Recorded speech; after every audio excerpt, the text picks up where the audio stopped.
और आइए शुरू करते हैं हमारी कवर स्टोरीज।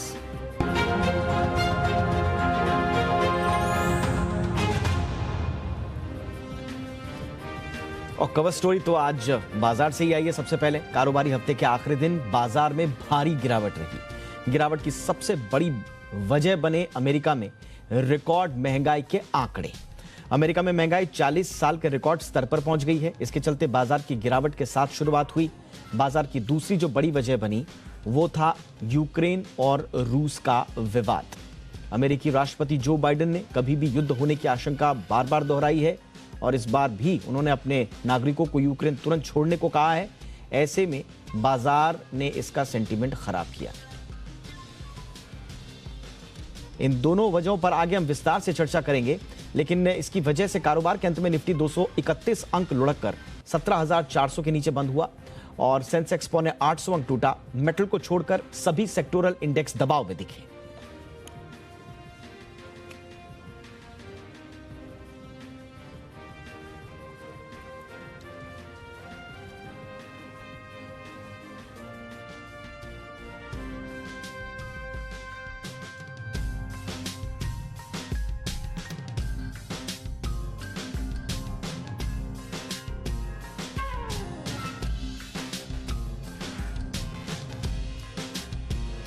तो बाजार में आज भारी गिरावट रही और अब 5 वो कारण आपको बताते हैं जिनके कारण आज बाजार में गिरावट का दौर रहा। जैसे हमने आपको बताया, आज का पहला कारण टूटने का जो था वो था यूएस में महंगाई 40 साल के उच्चतम स्तर पर और ब्याज बढ़ने के आसार, ये लगातार सेंटीमेंट को खराब कर रहे थे। इसके अलावा जो दूसरा कारण, सीरीज का पहला दिन होने के कारण शॉर्ट कवरिंग का सहारा नहीं मिला और उसकी वजह से ये टूट देखने को मिली मार्केट में। तीसरा कारण, तेजी करने वाले ट्रेडर्स भी पोजीशन कम करते दिखे और इस वजह से बाजार में कमजोरी आई। चौथा कारण, जैसा हमने पहले भी डिस्कस किया, रूस और यूक्रेन के बीच तनाव को लेकर चिंताएं लगातार बढ़ रही हैं, तो ये चौथा कारण रहा आज बाजार के फिसलने का। और पांचवा, ट्रेडर पोजीशन के साथ वीकेंड पर जाना नहीं चाहते थे, 2 दिन का रिस्क नहीं लेना चाहते थे, लिहाजा इसका भी दबाव आज मार्केट पर दिखा। तो ये थे 5 कारण जिनकी वजह से आज मार्केट फिसला। और मार्केट पर और ज्यादा एक्शन बताने के लिए इस वक्त मेरे साथ मेरे सहयोगी आशीष चतुर्वेदी जुड़ गए हैं। आशीष, आपको मार्केट का पूरा एक्शन बताएंगे। Over to you Ashish.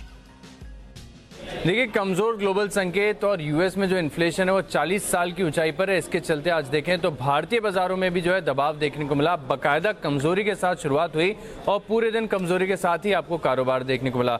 Nifty में क्लोजिंग के समय देखें तो करीब करीब 230 अंक, निफ्टी बैंक में 490 और जो कि वॉलेटिलिटी का सूचकांक है इंडिया विक्स, यहाँ पर करीब करीब 5% का उछाल देखने को मिला।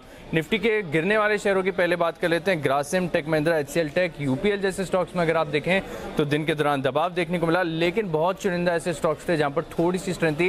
हालांकि कहीं भी आपको बड़ी तेजी नजर नहीं आई। IOC, IndusInd bank, Tata steel और एनटीपीसी बहुत ही माइनर गेन्स के साथ जो है बंद हुए, लेकिन ब्रॉडर मार्केट्स में एक्शन भरपूर था और दोनों तरफ का था। काफी सारे ऐसे भी स्टॉक थे जहां पर तेजी देखी गई। श्नाइडर इलेक्ट्रिक, आरएचआई, यहाँ पर अगर आप देखें तो अच्छे नतीजों का असर देखने को मिला।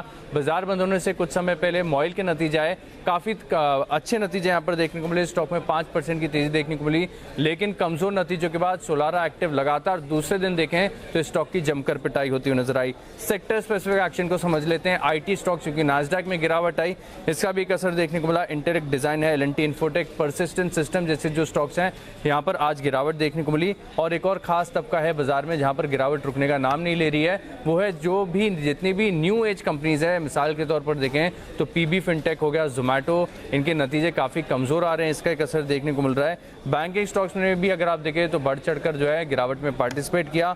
EU small finance bank, CSB bank, RBL bank, IndusInd bank में इंडियन बैंक में गिरावट देखने को मिली। और रियल्टी स्टॉक्स में भी देखें तो महिंद्रा लाइफ में कल बढ़िया तेजी थी, लेकिन आज ऊपरी तरफ से जो है मुनाफा वसूली हावी रही।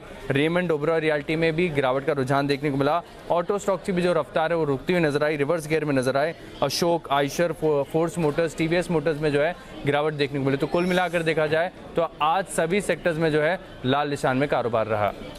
शुक्रिया आशीष। और जैसा हमने आपसे कहा था कि अब एक एक करके उन मुद्दों की पड़ताल करते हैं जो मार्केट पर दबाव बनाने के लिए जिम्मेदार रहे। आज बाजार में गिरावट की सबसे अहम वजहों में से एक रही महंगाई। अमेरिका में महंगाई ने 40 साल का रिकॉर्ड तोड़ दिया है। यहां जनवरी में महंगाई दर 7.5% के रिकॉर्ड स्तर पर पहुंच गई और साल दर साल बढ़त का यह आंकड़ा इससे पहले फरवरी 1982 में देखने को मिला था। अगर आप सोच रहे हैं कि महंगाई की इतनी मार सिर्फ अमेरिका पर पड़ी है तो ऐसा भी नहीं है। कमोबेश पूरी दुनिया के देशों में महंगाई की एक तरह से हीट वेव चल रही है, जिसका सीधा असर अब दुनिया भर के तमाम मार्केट्स के साथ साथ आम लोगों की जेब पर भी पड़ रहा है। वैश्विक महंगाई बढ़ने की वजह क्या है, इस रिपोर्ट में देखिए।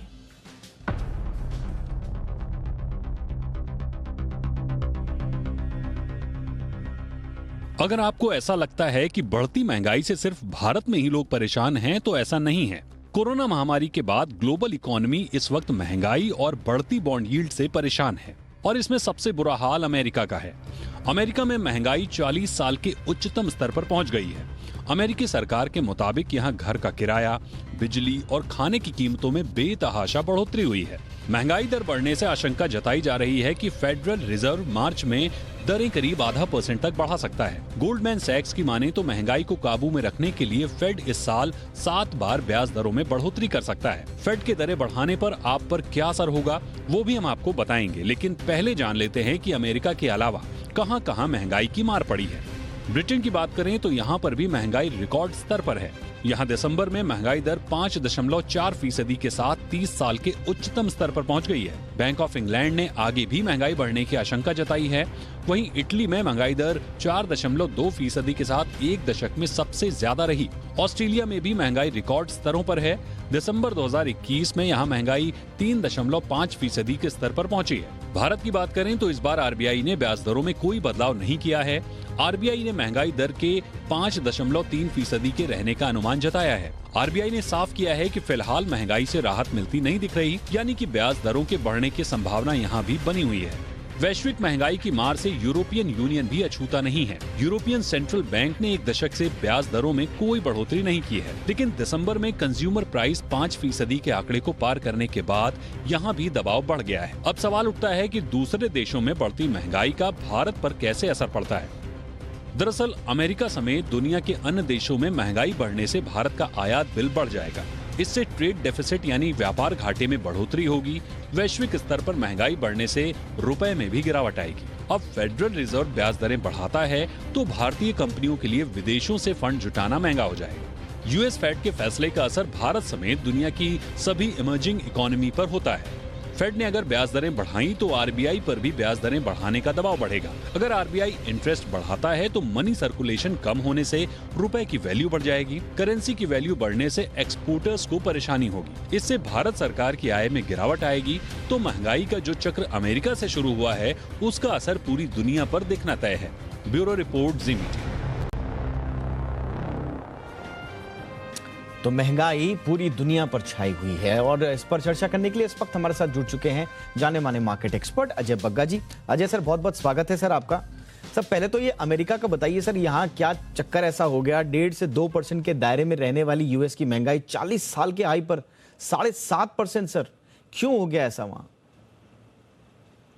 देखिए, फिस्कल स्टिमुलस बहुत जबरदस्त किया 2 साल और उसके साथ मॉनेटरी स्टिमुलस भी किया, तो मनी सप्लाई बड़ी तेजी से बढ़ी है। तो ये कारण है सबसे बड़ा। दूसरा है जो कमोडिटी प्राइसेस बढ़ी। अब कल का भी आंकड़ा अगर आप देखें तो उसमें तेल 44% साल दर साल बढ़ा है और सप्लाई साइड इश्यूज के कारण नई गाड़ियां नहीं बन रही। पुरानी गाड़ियां 40% बढ़ी साल दर साल। पुराने घर की जो चल रही है कीमतों की इंक्रीज वो 20% से ज्यादा हो रही है। सो 10 से 11% रोजमर्रा की हर चीज में बढ़ोतरी हुई। कमोडिटीज बढ़े, सप्लाई साइड इशू रहे और मनी सप्लाई जो बड़ा मॉनेटरी और फिस्कल स्टिमुलस के कारण ये है। और ये पूरी दुनिया में हम देख रहे हैं, जैसे आपके सेगमेंट ने भी दिखाया, पूरी दुनिया में ही चल रहा है। बट ये 1 साल में हमें लग रहा है कि कंट्रोल में आ जाएगा। बेस इफेक्ट भी आएगा, जैसे आरबीआई ने भी अपनी पॉलिसी में कहा, बेस इफेक्ट का भी असर इस साल के सेकंड हाफ में आ जाएगा और जो सप्लाई साइड बॉटलनेक है वो कम होते जाएंगे अगले 2-3 तिमाही में। अच्छा सर, आपने जैसा कहा और जैसा हमने रिपोर्ट में भी दिखाया कि पूरी दुनिया के देशों में महंगाई है। अब इस महंगाई का सर सोर्स क्या अमेरिका की महंगाई है, अमेरिका ही के घरेलू या अंतर्राष्ट्रीय कारण है, या अपने अपने कारण हैं अलग अलग देशों के, या ड्राइव हो रही है सारी महंगाई अमेरिका से?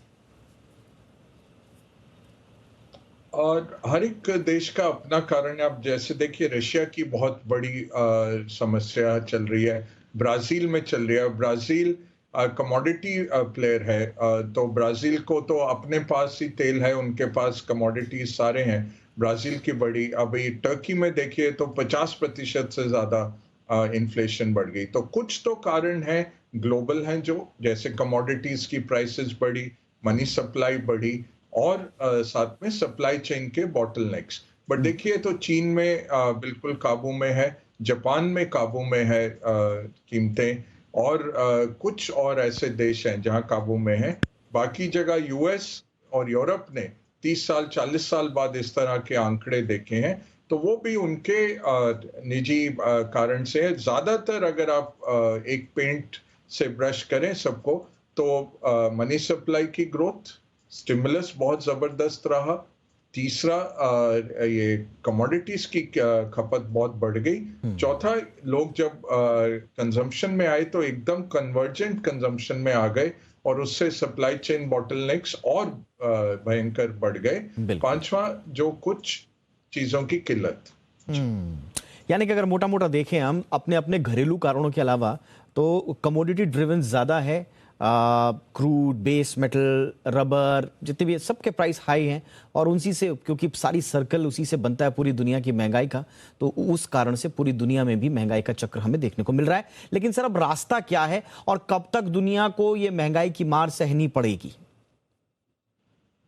6 से 9 महीने लग जाएंगे महंगाई कम होने में। बेस इफेक्ट आ जाएगा और दूसरा नई सप्लाई आ जाएगी, तो 6 से 9 महीने दीपक जी लगेंगे। अच्छा, अपने यहाँ सर रिजर्व बैंक पर भी अब लगातार दबाव आ रहा है, मैन्यूवरिंग करने के ऑप्शंस लगातार कम होते जा रहे हैं, तो मान के चलें कि अगली पॉलिसी में ये दबाव दिखेगा साफ तौर पर?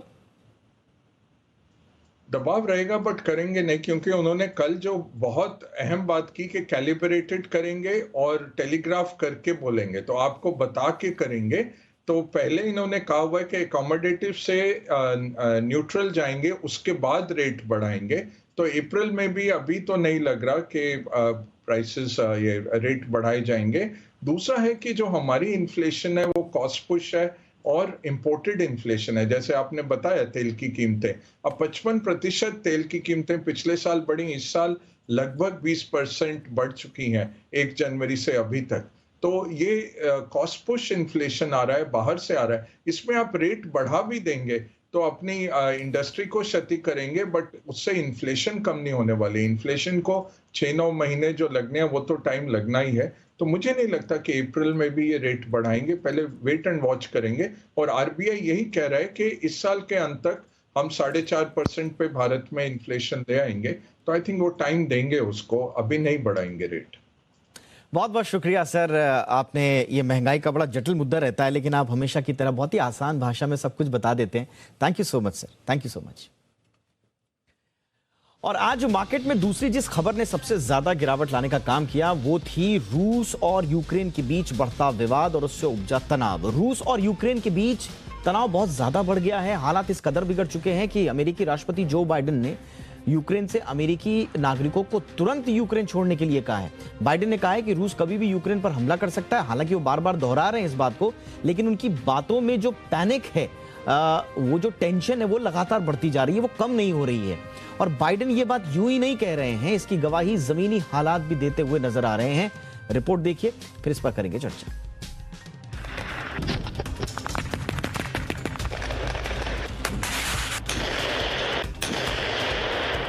दुनिया की सुपर पावर रूस के सबसे घातक हथियार इस इलाके में मौजूद हैं।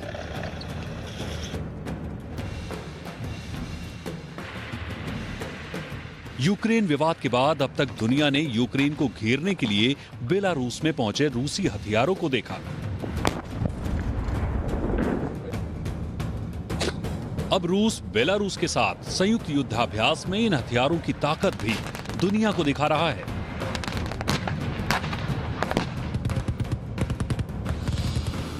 बेलारूस में रूस के खतरनाक कवर्ड मिलिट्री टैंक भी आगे बढ़ते दिख रहे हैं।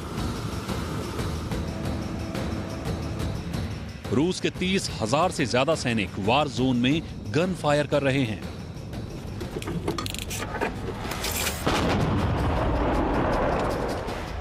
इस युद्धाभ्यास के जरिए नाटो देशों को चेतावनी दी जा रही है कि रूस बड़े युद्ध के लिए पूरी तरह तैयार है। नाटो के मुताबिक शीत युद्ध के बाद पहली बार रूस ने इतने बड़े पैमाने पर सैनिक और हथियार तैनात किए हैं। यूक्रेन बॉर्डर पर रूस के 1 लाख से ज्यादा सैनिक मौजूद हैं और अब काला सागर में रूस के खतरनाक युद्धपोत पहुंच चुके हैं।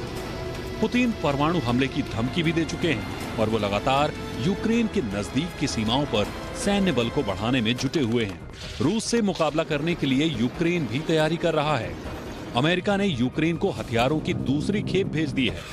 इससे पहले अमेरिका $200 मिलियन की सुरक्षा सहायता यूक्रेन को भेज चुका है। अमेरिका के 8,500 सैनिक हाई अलर्ट पर भी हैं। जमीनी हालात गवाही दे रहे हैं कि रूस सिर्फ युद्धाभ्यास के मूड में नहीं दिख रहा।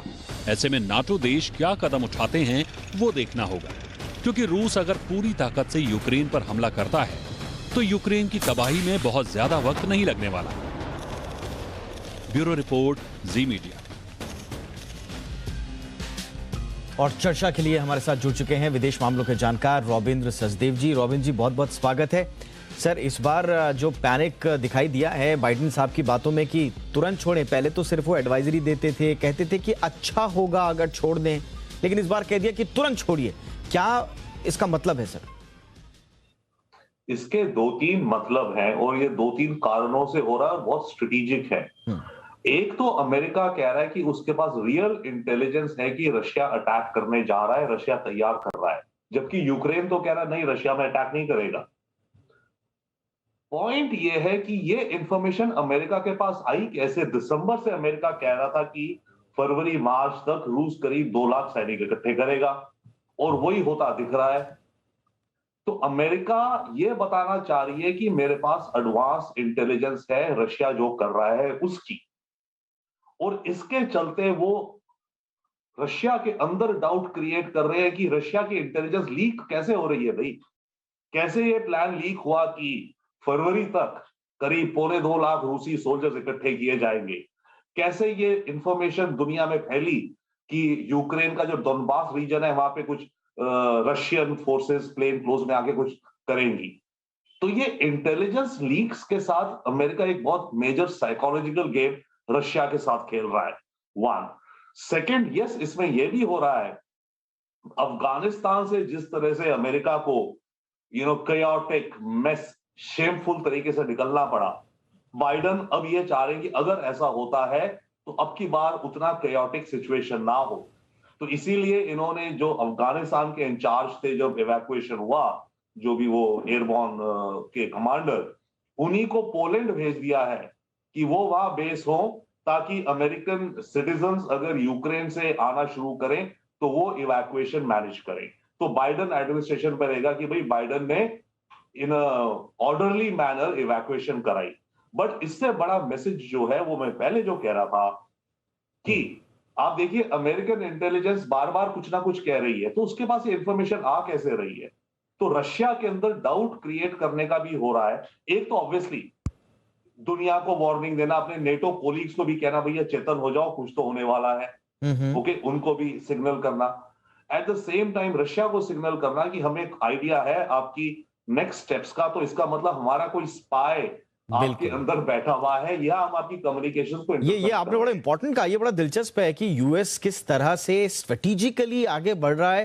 थोड़ा डरा हुआ भी है, लेकिन थोड़ा संदेश वो रूस को भी दे रहा है कि भैया आप ये मत समझिए कि सारी जानकारी आप गुप्त रख पाएंगे, हमारे पास भी इंटेलिजेंस है। थोड़ा सा ये साइकोलॉजिकल एक तरह से एक मूव जरूर कहा जाएगा, ये इंपॉर्टेंट है। बट सर, क्या इन तमाम मूव्स का असर पुतिन पर दिख रहा है? मैं पुतिन के कॉन्फिडेंस की बात कर रहा था पिछले दिनों, जब मैक्रों गए और उनसे मिले तो एक हाथ पॉकेट में रखे वो मैक्रों का इंतजार कर रहे हैं कि हाँ आओ आओ क्या बात करोगे तुम हमसे। उसके बाद मैक्रों के जो अधिकारी हैं वो कहते हैं कि साहब पुतिन साहब ने तो हमारी बात सुन ली। पुतिन तुरंत जो इसका खंडन करते हैं और जो भरी प्रेस कॉन्फ्रेंस जॉइंट कॉन्फ्रेंस थी उसमें वो न्यूक्लियर हमले की एक तरह से बोलते हैं कि पलक झपकते ही हम तो कुछ भी कर देंगे। तो ये जो कॉन्फिडेंस है पुतिन का, ये कॉन्फिडेंस क्या है?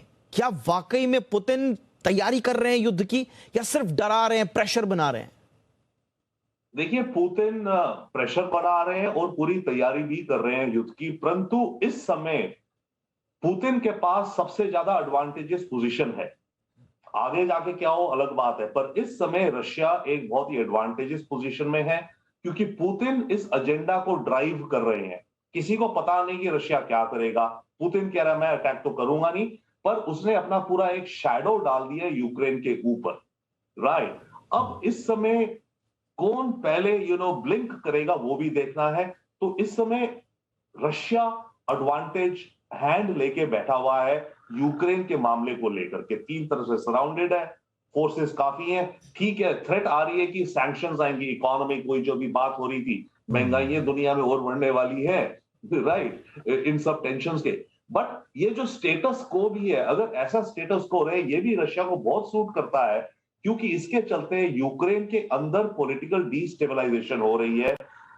यूक्रेन के अंदर कोई एफडीआई वगैरह, आज ही मेरे को कोई मेरे जानने वाले एंटरप्रेन्योर बिजनेस प्लान भेज रहे थे एक प्रोजेक्ट के लिए, इन्वेस्टमेंट के लिए। कोई इस समय यूक्रेन में इन्वेस्ट करने में इंटरेस्टेड नहीं है, राइट। तो यूक्रेन की इकोनॉमी और अंदर पॉलिटिकल इंस्टेबिलिटी बनेगी और रशिया ऐसी प्रेशर बनाए रहे, ये आइडियल सिचुएशन है।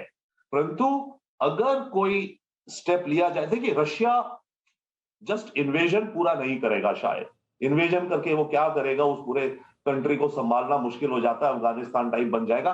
चाहे मानो आधे या आधे से भी कम अब तो यूक्रेनियन रशिया को कुछ हद तक सिंपथाइज भी करते होंगे, बट रशिया उस रीजन को रूल नहीं करना चाहेगा, ना कर पाएगा, राइट। तो उसके लिए बेस्ट यही है कि बिना कुछ वॉर हुए, बिना कुछ कदम उठाए, डरा के धमका के, बट रियल थ्रेट दिखा के उसको जो चाहिए वो मिले। पर प्रॉब्लम इसमें ये है, जो रशिया को चाहिए वो कभी उसे मिल नहीं सकता क्योंकि अमेरिका, मैं यही पूछ रहा था सर, गारंटी नहीं देगा। मैं यही पूछना चाह रहा था आपसे कि दोनों तरफ से जो टेंशन्स जो हैं, डी एस्केलेशन का तो कोई नाम ही नहीं है, एस्केलेशन ही दिख रहा है दोनों तरफ से। बट एक्चुअल में झुकेगा कौन, कॉम्प्रोमाइज कौन करेगा? क्या नाटो पीछे हटेगा? अब क्योंकि अब पुतिन साहब के भी, रूस के भी दुनिया भर के अपने एनर्जी सप्लाईज, कारोबार, उनकी अर्थव्यवस्था, वहां पर जो पॉलिटिकल जो प्रॉब्लम्स आएंगी, सब हर पार्टी जो इसमें है, हर कोई अपने अपने खतरे भी जानता है उसके लिए क्या है। लेकिन कौन है ऐसी पोजीशन में जो डोमिनेट करेगा, या पहले पीछे कौन हटेगा? अभी के लिए फिलहाल रशिया थोड़ा डोमिनेट करेगा और थोड़ा पीछे नेटो हटेगा, ओके। पर पॉइंट इज कि अमेरिका जो रशिया फुल्ली चाह रहा है वो कभी हो नहीं सकता कि यूक्रेन और जॉर्जिया को आगे, वो भी छोड़ो, रशिया तो ये कह रहा है जो बाल्टिक स्टेट्स में है, आपने जो नेटो प्रेजेंस 97 से बाद में जो है निकालो, वापस करो। वो तो एक ऐसी डिमांड है रशिया की जो कभी अचीव हो नहीं सकती। तो रशिया अपनी एक स्ट्रॉन्ग डिमांड रखे रहेगा और प्रेशर बनाते रहेगा, और इस प्रेशर के चलते मोस्ट प्रॉब्ली नेटो और अमेरिका को कॉम्प्रोमाइज करना पड़ेगा। और वो कॉम्प्रोमाइज होगा कि अभी जो स्टेटस को है चल रहा है चलने दो, यूक्रेन को लेकर के नेटो की मेंबरशिप की बात ज्यादा ना हो, राइट, और यूक्रेन में कोई ऑफेंसिव बड़े वेपन्स, टैंक्स या इस तरह के सप्लाई ना किए जाए, क्योंकि रशिया कह रहा है अगर आपने कोई ऑफेंसिव वेपन्स यूक्रेन पे लाए वो तो फिर हमारे लिए वॉर है, हम वॉर कर देंगे। तो कुछ हद तक अगर कोई झुकेगा फिलहाल will be the NATO and the US, क्योंकि रशिया तो बैठा हुआ है, वो शैडो बना के बैठा हुआ है ऊपर उसके। लेकिन सर ये एक आखिरी सवाल मेरा ये था कि जो रूस की जो डिमांड है, वाकई में बहुत ही अनप्रैक्टिकल डिमांड इसे कहा जा रहा है कि आप कह रहे हैं जो पुराने यूएसएसआर के हैं, जो नाटो का सदस्य हो चुके हैं, उनको भी आप मान्यता रद्द करो। तो ये तो ऐसी चीज है कि इस पे कभी भी पश्चिमी देश, नाटो कभी इस पे मानेंगे नहीं, वो बिल्कुल भी नहीं मानेंगे। और ये तो बहुत बड़ी शर्मनाक हार हो जाएगी पश्चिमी देशों की अगर वो मान गए। तो पुतिन जानते हैं कि उन्होंने एक ऐसी डिमांड कर दी है जो शायद उनकी भी डिमांड पूरी ना हो। क्यों की उन्होंने डिमांड? क्या सिर्फ यही है कि इस बार मुझे दिखाना है कि मैं ही आगे हूं, मैं ही सुपर पावर हूं, आप कुछ नहीं? नहीं, आपने जो भी प्रश्न पूछा है ना, इसी में जवाब भी छुपा है शायद रास्ता अहेड का। रास्ता अहेड जो वो होगा ना, मिडिल पाथ, वो ये होगा, हो सकता है।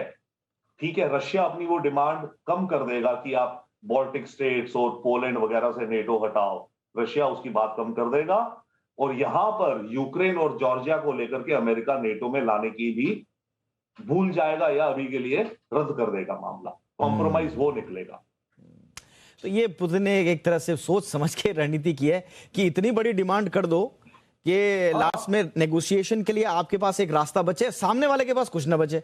अब पश्चिमी देशों के पास कुछ नहीं बचा।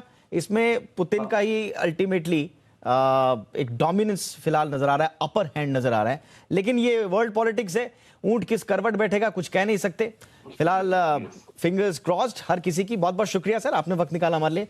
बहुत महत्वपूर्ण मसले पर आपने चर्चा की। Thank you so much.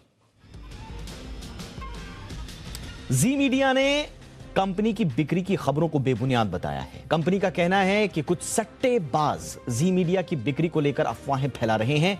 Zee media ने अफवाह फैलाने वालों की जल्द से जल्द जांच करने की मांग भी की है। जी मीडिया के प्रमोटर का कहना है कि गौतम अदानी और सुभाष चंद्रा के बीच बिक्री को लेकर चर्चा की खबरें गलत हैं। साथ ही प्रमोटर ने अदानी एंटरप्राइजेस की ओर से अधिग्रहण की खबर को अफवाह करार दिया है।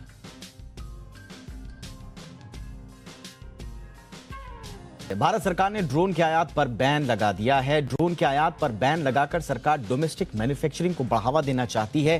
भारत सरकार का यह फैसला कैसे आपके लिए नए कारोबार के दरवाजे खोलेगा और भारत में ड्रोन के कारोबार को बढ़ाने के लिए सरकार की प्लानिंग क्या है, इस पर चर्चा करेंगे। लेकिन पहले ये रिपोर्ट देखिए।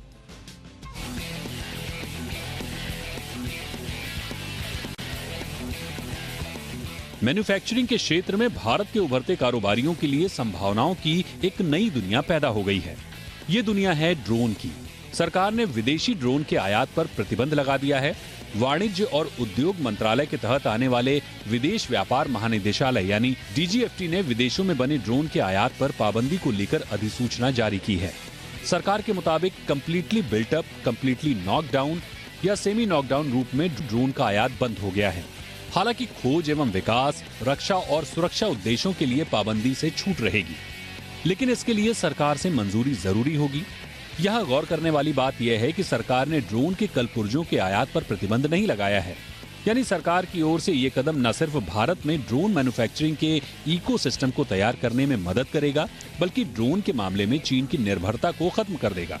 यही नहीं, दुनिया की सबसे बड़ी ड्रोन मैन्युफैक्चरिंग कंपनी चीन की SZ DJI टेक्नोलॉजी कंपनी के भारत में बढ़ते प्रभाव पर भी ये करारा प्रहार है।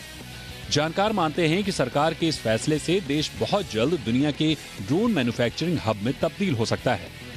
इस फैसले से ड्रोन मैन्युफैक्चरिंग में supply chain operations, inventory management और फंड मैनेजमेंट एफिशिएंसी बढ़ाने में भी मदद मिलेगी। नागर विमानन मंत्रालय ने पिछले साल अगस्त में देश में ड्रोन विनिर्माण को बढ़ावा देने के लिए उदार नियम जारी किए। इस साल बजट में ड्रोन सेक्टर को बढ़ावा देने के लिए कई ऐलान किए गए हैं। बजट में वित्त मंत्री ने किसान ड्रोन का ऐलान किया। सरकार ने 120 करोड़ रुपए के प्रोडक्शन लिंक्ड इंसेंटिव योजना की घोषणा की है। ब्यूरो रिपोर्ट, जी मीडिया। तो ड्रोन सेक्टर में आपके लिए कारोबार के नए मौके खुल रहे हैं, एक अवसर पैदा हो रहा है। लेकिन ये मार्केट कितना बड़ा है, जरा इसको समझने की कोशिश करते हैं कि सरकार के इस फैसले के मायने क्या हैं। तो देखिए, ड्रोन का जो बाजार है, अगर भारतीय बाजार की अगर हम बात करें तो आंकड़ों के जरिए आप समझिए। देखिए, भारत में जो मौजूदा ड्रोन का बाजार बताया जा रहा है वो 9000 करोड़ का बताया जा रहा है। अब इस फिगर को आप इस तरह से समझिए, 9000 करोड़ का बाजार का मतलब आप समझिए कि ऑन एन एवरेज अगर आप एक अच्छा ड्रोन लेने के लिए जाते हैं तो वो आता है 70-80 हज़ार का, या बहुत नॉर्मल ड्रोन जो आता है, और बहुत महंगा हो तो 1.5-2 लाख का आएगा। एवरेज अगर निकालेंगे तो 1 लाख रुपए का एक ड्रोन मान लीजिए। तो 9000 करोड़ का मतलब हो गया कि मोटा मोटा 9 लाख ड्रोन्स जो हैं वो सालाना बिक रहे हैं मार्केट में। तो ये है भारतीय बाजार को समझने का एक तरीका, मैंने आपको बताया। लेकिन अब यही जो बाजार है ये आगे बढ़ने वाला है। 2024 के जो प्रेडिक्शंस हैं, जो प्रोजेक्शंस हैं, वो ये हैं कि 30,000 करोड़ का ड्रोन का बाजार भारत में हो जाएगा। तो बहुत बड़ा मार्केट। और उसके बाद अगले 2 सालों में, यानी कि 2026 तक ये मार्केट हो जाएगा 50,000 करोड़ रुपए का। तो बहुत बड़ा मार्केट है। और इसी मार्केट को टैप करने के लिए भारत ने मैन्युफैक्चरिंग को बढ़ावा देने के लिए क्योंकि भारत में जितना भी ड्रोन आता है उसका ज्यादातर हिस्सा इंपोर्टेड है। इनफैक्ट हम लोग 90s के दशक से जो उसके बाद से भी जो हम छोटे मोटे ड्रोन्स और बाद में अब तो उन्नत किस्म के ड्रोन आने लगे, वो सब का सब इंपोर्ट कर रहे थे। और इसका सबसे ज्यादा इंपोर्ट कहां से हो रहा था? चाइना से। और DJI जो कंपनी बताई जा रही है उस पर कुठाराघात करने के लिए दुनिया की सबसे बड़ी मैन्युफैक्चरिंग ड्रोन कंपनी है DJI चाइना की। भारत में लगभग हर ड्रोन उसी का मिल रहा था, तो उस पर एक तरह से रोक लगाने के लिए भारत सरकार ने यह कदम उठाया है। और DJI पर वैसे आपको बता दें अमेरिका में भी बैन लगा है, क्योंकि उसको बताया जाता है कि वो सेंसिटिव इंफॉर्मेशन चाइना की गवर्नमेंट से शेयर करती है। अब आते हैं कि आपके लिए मौके कहां हैं, कहां यूज होता है ये ड्रोन। तो देखिए कहां मौके आपके लिए बन रहे हैं। सबसे पहले कृषि क्षेत्र के लिए। अब कृषि क्षेत्र में सरकार ने भी जो है बार बार साफ किया है कि भैया फसल या स्पॉट का छिड़काव हो, 3D नक्शे बनाने हो, जल प्रबंधन हो, यूरिया का छिड़काव की आज खबर आई थी कि ड्रोन्स के जरिए हो रहा है। तो कृषि में तो बहुत ज्यादा इसके यूज हैं। फसल की निगरानी अगर करनी हो, नितिन गडकरी साहब ने प्रेडिक्ट किया था कि 50 लाख जॉब्स ड्रोन के जरिए सिर्फ एग्रीकल्चर सेक्टर में पैदा होंगे। तो यहां पर आप ये समझिए। दूसरा हो गया आपका रक्षा क्षेत्र। ऑब्वियसली भारत में जो रक्षा का भविष्य कहा जा रहा है सौदों का, वो ड्रोन्स ही कहा जा रहा है। और जिस तरह से रक्षा जरूरतें बढ़ रही हैं भारत की, दुनिया में ड्रोन्स का इस्तेमाल जिस तरह से बढ़ रहा है, उसमें रक्षा क्षेत्र में इसका ड्रोन का इस्तेमाल आप समझ सकते हैं। इसके अलावा वेडिंग एंड एंटरटेनमेंट, आप जानते ही हैं कि सब जगह ड्रोन्स के बिना काम चलता नहीं है आजकल, तो उसका भी कारोबार बढ़ेगा, उसमें नई पॉसिबिलिटीज हैं। रेस्क्यू एंड मैपिंग के क्षेत्र में देखिए आप कितना बड़ा होगा। अभी कुछ दिन पहले जो बाबू करके जो फंसे थे रॉक्स के अंदर, इंडियन आर्मी ने उनको रेस्क्यू किया ड्रोन्स की मदद से। तो अब रेस्क्यू और मैपिंग के लिए बहुत इंपॉर्टेंट हो जाएगा। पर्सनल एंड ट्रैवल ड्रोन, जो पर्सनल इस्तेमाल सबसे ज्यादा ड्रोन्स हो रहे हैं, तो उनका इस्तेमाल और आगे भी बढ़ेगा। तो ये मौके हैं वो जहां पर आपको ड्रोन्स के क्षेत्र में नए मौके देखने को मिलेंगे। और भारत सरकार ने जो इसकी तैयारी की थी वो आज से नहीं की थी, वो बल्कि पहले से कर दी थी। देखिए इसके बीच में जब नए ड्रोन नियम लाए गए थे, उसी से सरकार ने साफ कर दिया था कि हम ड्रोन्स के लिए कुछ बाजार खोलने की कोशिश करेंगे। तो नए ड्रोन नियम, जिनको बड़ा उदारवादी नियम कहा जा रहा था 2021 के, वो क्या थे? देखिए ग्रीन जोन में 4000 फीट तक उड़ान की परमिशन थी। इसमें कहा गया था कि हम परमिशन देंगे, लेकिन एक ग्रीन जोन भी बनाया गया। और मेरे ख्याल से 80 to 85% जो भारत का एरिया है वो ग्रीन जोन में था। वहां पर आपको लाइसेंस लेने की जरूरत नहीं है अगर आप 400 फीट तक उड़ाते हैं। तो ये एक पहला निर्णय था भारत सरकार का। इसके अलावा जो माइक्रो ड्रोन है, नैनो ड्रोन है, रिसर्च एंड डेवलपमेंट के लिए है, उनके लिए आपको लाइसेंस लेने की जरूरत नहीं है। ये नए नियम जो उदारवादी नियम कहे जा रहे थे वो लेकर सरकार आई, ताकि माहौल बने भारत में ड्रोन के लिए। इसके अलावा देश में अगर रजिस्टर्ड कंपनियां हैं, चाहे वो विदेशी हैं, और अगर भारत में रजिस्टर्ड है, और भारत की तो उसमें इंक्लूडेड है ही, उनको ड्रोन संचालन में किसी तरह की पाबंदी रुकावट की आवश्यकता नहीं है। तो बड़ा एक लिबरल ऐसा फैसला किया जा रहा था। इसके अलावा कार्गो डिलीवरी के लिए ड्रोन्स के बिल्कुल बाकायदा कॉरिडोर विकसित किए जाएंगे, ताकि ड्रोन का बाजार बढ़े, ड्रोन का मार्केट बढ़े। तो ये वो कदम थे जिसके बाद सरकार लगातार ये कह रही थी कि ड्रोन के लिए बाजार में भारतीय मार्केट में जो है अपार संभावनाएं हैं, और भारत लगातार स्वागत कर रहा है ड्रोन के क्षेत्र में भविष्य की संभावनाओं को तलाशने का।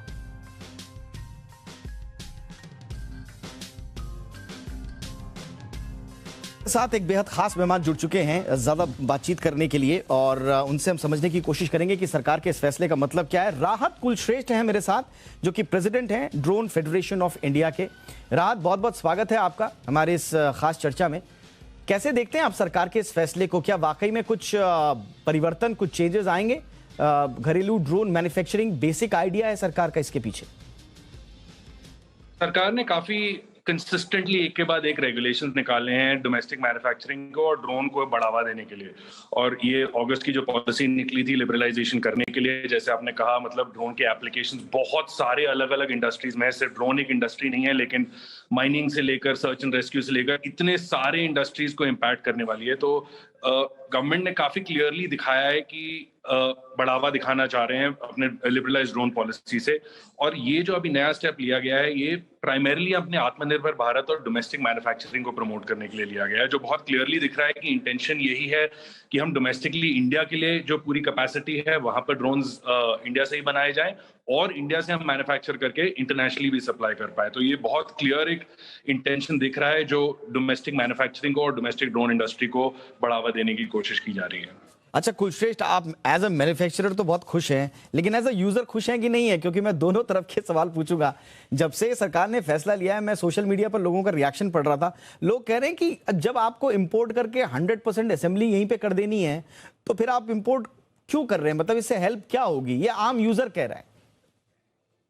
ये शॉर्ट टर्म थिंकिंग और लॉन्ग टर्म थिंकिंग का चैलेंज है आम यूजर की। बिल्कुल सही बात है। जो सर्विस प्रोवाइडर्स हैं आज के दिन में, जो सिर्फ ड्रोन खरीद के लो कॉस्ट पे सर्विस कर पा रहे थे, उनके लिए चैलेंज होने वाला है शॉर्ट टर्म में, क्योंकि शॉर्ट टर्म में सिर्फ डोमेस्टिक ड्रोन्स अवेलेबल होंगे।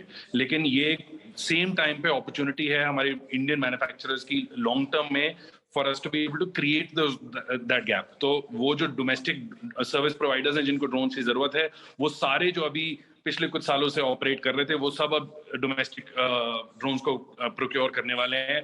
और यही तरीका है आज के दिन में वॉल्यूम्स बढ़ाने का कि डोमेस्टिक क्वालिटी बढ़ेगी। इन्वेस्टमेंट अभी तक रुकी हुई थी इस इंडस्ट्री में, क्योंकि बहुत कोई क्लैरिटी नहीं थी रेगुलेशन की। लेकिन अब इस साल जब इतनी क्लैरिटी आ गई है, एकदम से अभी इन्वेस्टर्स भी इस स्पेस में बहुत हॉट हो रहे हैं, बहुत ज्यादा इन्वेस्टमेंट्स आ रहे हैं इनटू द ड्रोन मैन्युफैक्चरिंग। और धीरे धीरे ये जो शॉर्ट टर्म का गैप है, ये अगले 1 साल में हमारी डोमेस्टिक मैन्युफैक्चरिंग का वॉल्यूम्स बढ़ेगा एंड सर्विस प्रोवाइडर्स के पास अपॉर्चुनिटी होगी डोमेस्टिक ड्रोन्स को यूज करने के लिए, सारे सर्विसेज के लिए। लेकिन जो यूजर्स है, अगेन मैं एक और सवाल उनके पक्ष का जरूर लूंगा, क्योंकि हमने तारीफ तो बहुत कर दी इस पॉलिसी की, लेकिन इसके दूसरे पक्षों पर बात जरूर करना चाहेंगे हम लोग।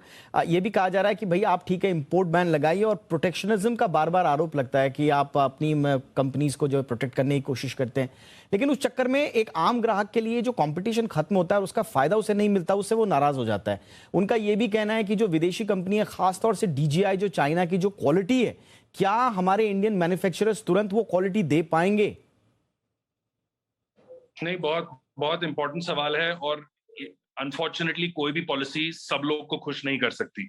ये क्लियरली पॉलिसी ऐसी है जो लॉन्ग टर्म विजन के साथ क्रिएट करी गई है। शॉर्ट टर्म में लोगों को डिसएडवांटेज होने वाला है, और that is something that the industry is going to have to work around. इस सवाल का जवाब कि इंडिया में कैपेबिलिटी है उस लेवल का ड्रोन बनाने का, एब्सोल्युटली कैपेबिलिटी है। अभी तक बन पाया है कि नहीं? अभी तक नहीं बन पाया, क्योंकि हमारे पास एक्सेस टू वॉल्यूम्स नहीं थे। जब एक कंपनी दिन के जितने ड्रोन बनाती है, उतने हमारे पूरे साल की मैन्युफैक्चरिंग थी, वर्सेस अगर 3 साल में देखा जाए तो डोमेस्टिक रिक्वायरमेंट ही उतनी ज्यादा हो जाएगी। जैसे ही वो इंडिया में वॉल्यूम्स बढ़ेंगी, प्राइसेस डाउन जाएंगी और क्वालिटी बढ़ते चला जाएगा। तो ये शॉर्ट टर्म में डेफिनेटली सर्विस प्रोवाइडर्स को इम्पैक्ट करने वाला है, लेकिन लॉन्ग टर्म में हमारे मैन्युफैक्चरर्स ने अगर गुड क्वालिटी प्रोडक्ट्स बनाए एट गुड प्राइसेस, जो फुल्ली कैपेबिलिटी है हमारे कंट्री में, तो वो over a period of time hopefully.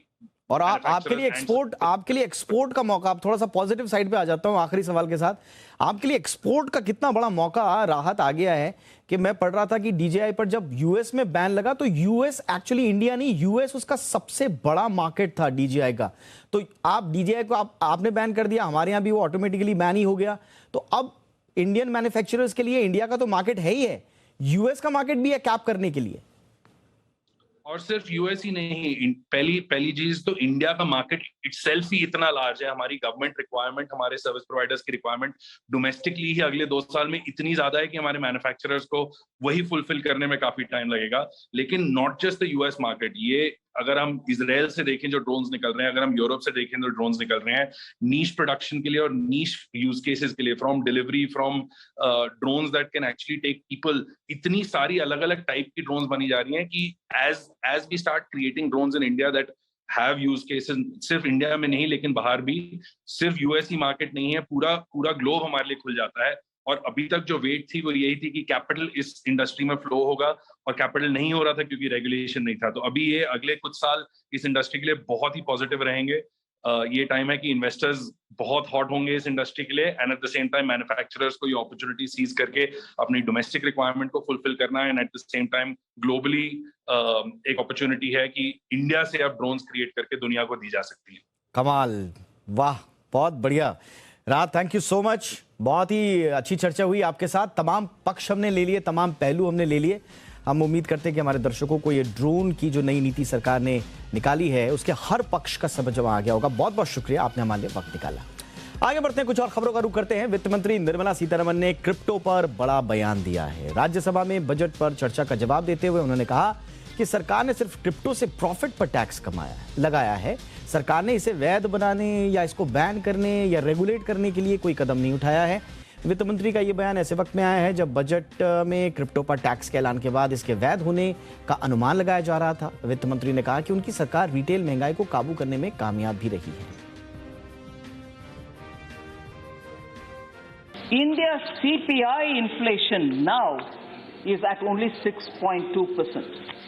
I want to just highlight the fact that India's the inflation CPI, which is what is used for assessing the महंगाई, as we say in Hindi, is at 6.2, whereas for a smaller contraction during the global financial crisis of only 2.12 reduction in gain, not a negative growth in that sense, reduction in gain. चलिए अब देश की कुछ और खबरों का रुख कर लेते हैं। खादी कपड़े अगर आप खरीदना पसंद करते हैं तो ये खबर आपके लिए है। अब खादी के नाम पर जालसाज काम पर लग गए हैं और खादी के बहाने नकली सामान बेचा जा रहा है। लेकिन सरकार भी और सरकार के जो आयोग हैं खादी से जुड़े हुए, वो भी पूरी मुस्तैदी के साथ इन नकली खादी बनाने वालों पर क्रैकडाउन शुरू कर चुके हैं।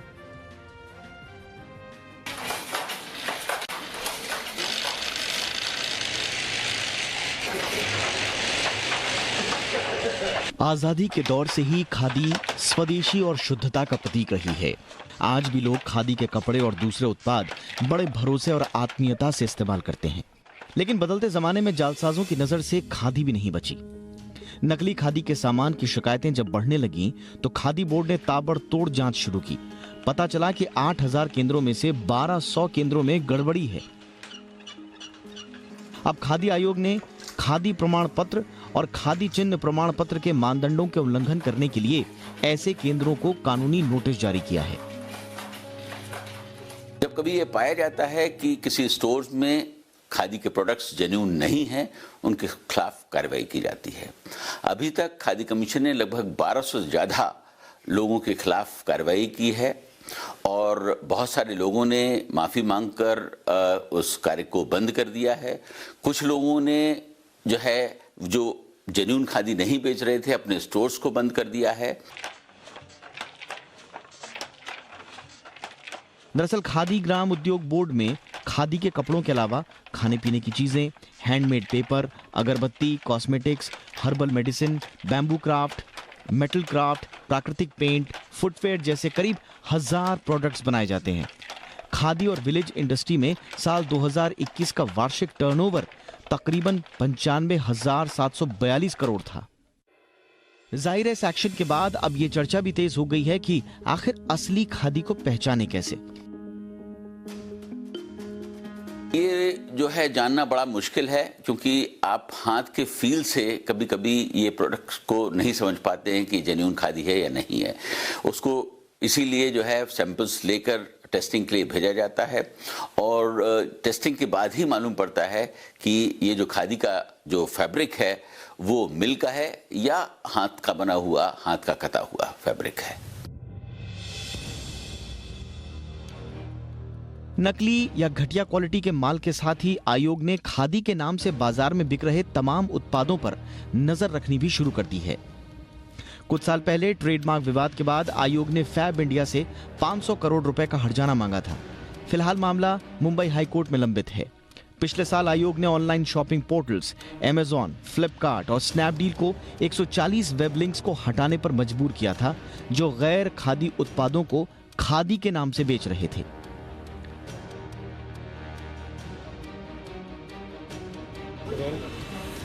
खादी अपने आप में एक विश्वास का प्रतीक है, लेकिन खादी के नाम पर अगर कोई गलत चीज़ आपको देता है तो निश्चित तौर पर एक सवाल खड़ा होता है। यही वजह है कि सरकार ने अब ऐसे लोगों पर नकेल कसनी शुरू कर दी है। कैमरामैन प्रमोद के साथ सुबोध मिश्रा, जी मीडिया, मुंबई। उत्तर प्रदेश में पहले चरण की वोटिंग खत्म हो चुकी है और अब सभी राजनीतिक पार्टियों का पूरा फोकस है दूसरे चरण पर। दूसरे चरण में 14 फरवरी को वोटिंग होनी है और इसमें 55 सीटों के लिए वोट डाले जाएंगे। पश्चिमी उत्तर प्रदेश का ये इलाका बहुत महत्वपूर्ण माना जा रहा है। दूसरे चरण में सहारनपुर, बिजनौर, मुरादाबाद, संभल, रामपुर, अमरोहा, बदायूं, बरेली, शाहजहांपुर की सीटों पर वोटिंग होनी है।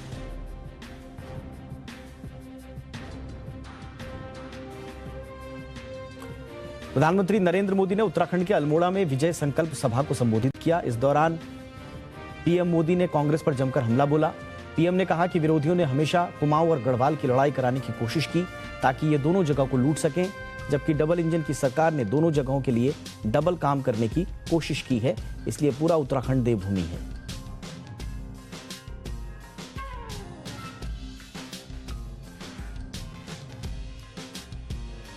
चुनावी मौसम में कैसे रुका हुआ काम करवाया जाता है, यह आप उत्तराखंड के गांव से सीख सकते हैं। दरअसल टिहरी गढ़वाल जिले का एक गांव है समण गांव। इस गांव के लोगों ने इस बार वोट का बहिष्कार कर दिया था क्योंकि उनके गांव तक रोड नहीं पहुंची। गांव वालों ने नेताओं के सामने शर्त रखी है कि जब तक रोड की सुविधा नहीं मिलती तब तक गांव वाले वोट नहीं डालेंगे। इस गांव में रोड 2015 में ही पहुंच गई थी, लेकिन रोड को गांव से जोड़ने वाला पुल 2015 में ही टूट गया। ग्रामीणों का कहना था कि 7 साल बाद भी पुल नहीं बन पाया और इस वजह से आज भी ग्रामीण पैदल मार्ग से अपने गांव जाने को मजबूर हैं। ग्रामीणों के वोट बहिष्कार करने के फैसले का असर हुआ और जो काम 7 साल में नहीं हो पाया उस काम को शुरू करने के लिए प्रशासन की टीम गांव में पहुंची और जल्द से जल्द काम शुरू करने का लिखित आश्वासन मिला और प्रशासन के वादे के बाद ग्रामीण भी वोट डालने को अब तैयार हो गए हैं।